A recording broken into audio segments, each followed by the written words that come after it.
Hey Major, this is Tommy, and this is your presentation of the cut and restored rope. It's an old piece of magic that's been around for a long time, and it looks something like this. Here, ladies and gentlemen, I have an absolutely ordinary piece of rope. You can actually examine this, or maybe have someone up on stage to examine it for you.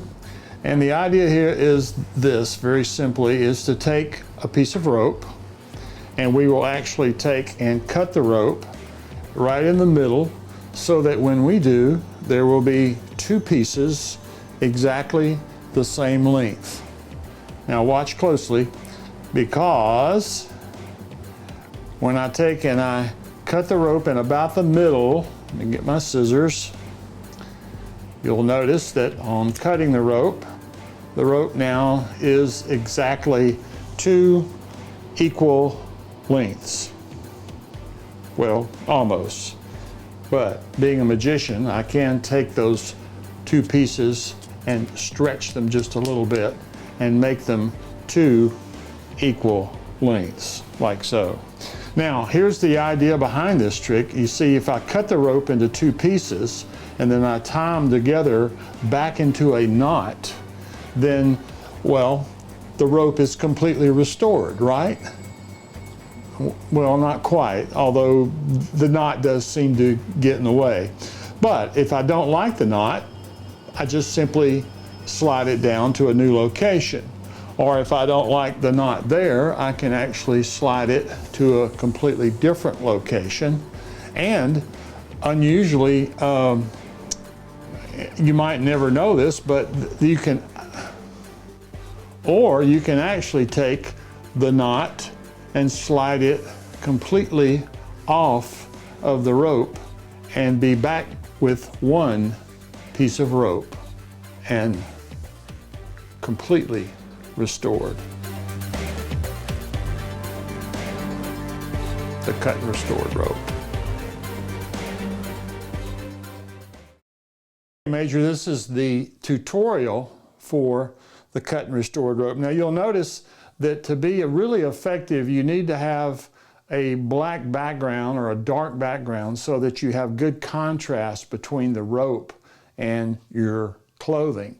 But here's the way the trick works. Now the idea here is to set up the idea that you will be cutting the rope in half, and by doing that, you actually pull the rope, or the middle, this would be the middle, you pull that up into the hand and act like your fingers are scissors and cut it, and then when you do, you know that the two pieces would be approximately the same length. However, here's where the magic, or where the secret comes in.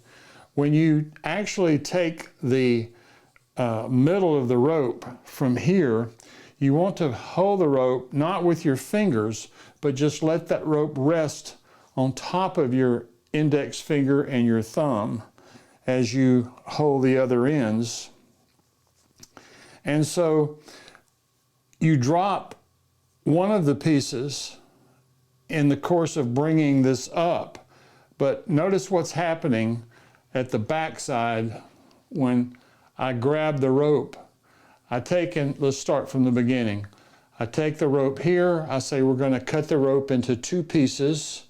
I get my hands in position, and now I come up and let go and grab the end here and pull that up, you see. And when I pull that up and cut it, it actually cuts off just a very small piece. That's the secret of the rope trick. So watch it close. When I do this, when I say we're going to cut the rope into two pieces, what I'm really doing is I'm taking, see if I can get a better angle on this. I'm taking and I'm grabbing the end of the rope and pulling it up through that loop. And so when I bring my scissors out and I cut the rope even with that little short piece, it looks like I have cut the rope now into two pieces. But what I really have is a little short piece looped between the longer piece. But I'm hiding that with my fingers. Got it? So here's the position I'm in from the back. I have the little short piece, and my thumb and fingers are masking the loop like so. Now, the secret to the stretching, really not much of a secret, is that I then take and grab the long end and the short end hanging down. I hold on to this very tightly, but I do it in such a way that when I pull these two pieces, and you can practice this, when I pull these two pieces, you'll notice I'm keeping my fingers in front of that hidden area there. Actually, the two pieces will equal out because you're literally pulling one and not both. You're allowing one to slide in your hand, and the other one is actually pulling the rope even, so that you now appears that you have two pieces of rope the exact same length, and you still have that hidden condition there. And now you're home free, because when you talk about the two pieces, you literally reach up, use this hand to mask that concealed area somewhat, and then use the other hands and the fingers of both hands to tie a knot. And what you're really doing is just tying the little short piece around the long piece, but it appears that you have now reconnected the rope by tying the ends together. And again, you just do one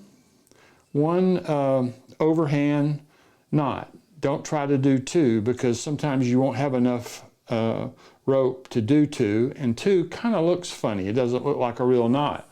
But you'd have to agree that looks like a real knot, does it not? Well, it's really not a knot, because this is the knot because of its condition now that you can slide into a new location, or slide into a new location, or you can actually slide the knot completely off of the rope, and now you're restored back in one piece. When you get the rope into this position where you're actually going to cut the rope, supposedly here's what's going on. You're letting go and coming over, and with your fingers, and actually you can clip the rope here if you're worried about it falling off. You can clip it here between your middle finger and your index finger, but these two fingers are free to grab that rope here, and when you pull that up here, you're going to give the spectator the opportunity to cut the rope where you're holding it. And you can make a joke there. You can say, hey, I want you to cut the white part, not the pink part. And when you cut the rope, you're in position now where you have the short loop and the remainder of the rope. You're ready to do the stretching part of the routine and tie the rope back together, supposedly with the knot, and now be able to slide the knot to any given position that you would like, or take and slide it completely off. And rather than drop it on the ground or the floor, depending on your performance, I would take and put this maybe in your pocket, because you really don't want anybody getting the knot and untying it and see that it's just a tiny piece. They may be able to reverse engineer how you did the trick. So that's up to you how you want to do it. But one more time, here's your setup. You've got these two pieces clipped, but these two pieces are together, or these two fingers are free to reach in, and as you grab that, or as you let go of that outside piece, you grab this piece here and pull it through, and just continue with your fingers sliding out, and then telling the spectator that that's where you want to cut it. And when they do, you're now in a position to do the trick and keep this part hidden until you have the knot tied on the rope. So I hope that helps and gives you a little bit more clarity on how this looks. And I hope you have a great time with this at the pep rally and just knock their socks off, okay? Take care. Bye-bye.